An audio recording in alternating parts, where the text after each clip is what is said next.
Welcome to The Legends of Bhrigu Maharshi from Lighthouse 182.5 audio series, where we uncover the inspiring stories and teachings of one of Hinduism's most revered sages.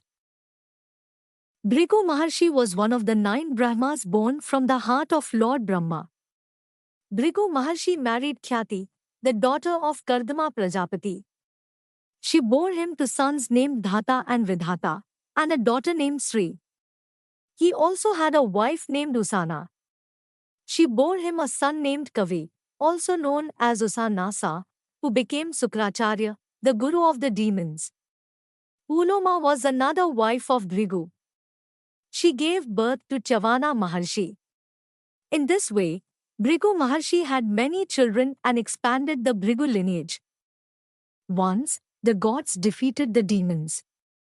When the demons sought help from their guru Sukracharya, he obtained the Sanjeevani mantra from Shiva and began reviving the dead demons. When Sukracharya went to perform penance for the Sanjeevani, the demons sought protection from his mother Usana. She immobilized the gods with her power. When the gods prayed to Vishnu, he tried to frighten Usana.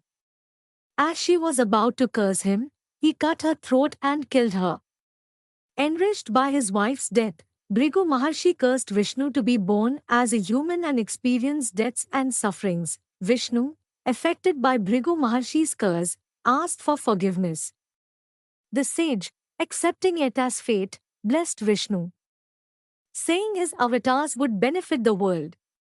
Then, Bhrigu Maharshi revived his wife Usana with mantric water. As soon as Usana died, the gods were freed from her power. While the gods marveled at Bhrigu Maharshi's power, the cursed Vishnu disappeared.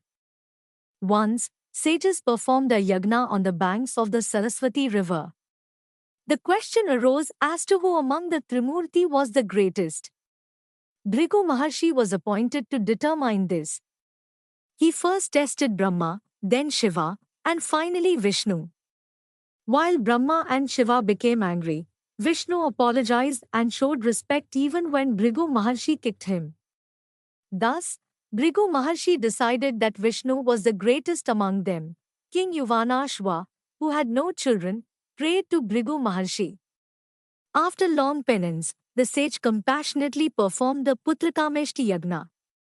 However, the king mistakenly drank the ritual water. Surprised, Bhrigu said the king himself would become pregnant.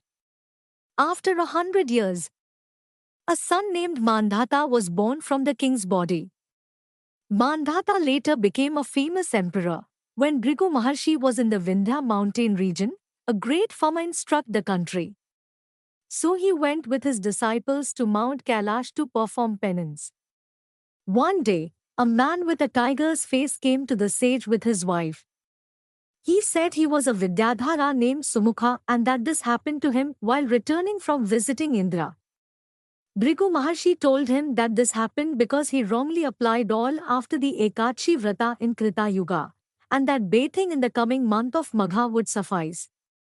Thus, Sumukha regained his original form.